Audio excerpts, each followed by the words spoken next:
Akvariumlar həmişə çox maraqlı bir əyləncə məkanlarından biridir. Daha çox uşaqlar buranı ziyarət edir.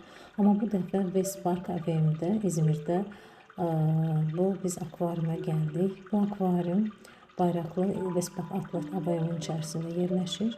Saat onun 22:00-a qədər açıqdır. Burada köpək balıqları, tropik balıqlar, vatozlar, farklı dəniz canlıları burada qorunur, saxlanır. Bütün balıqlar hamısı canlıdır, yəni süni balıqlar deyil. Çox maraqlıdır, xüsusilə də balıq sevərlər üçün əla bir məkandır. Bilet qiymətləri böyüklər üçün 450-650 TL arasında dəyişir. Şəkil çəkmək olar, flash istifadə etmək olmaz, içəriyə yemək, içmək, keçirtmək olmaz.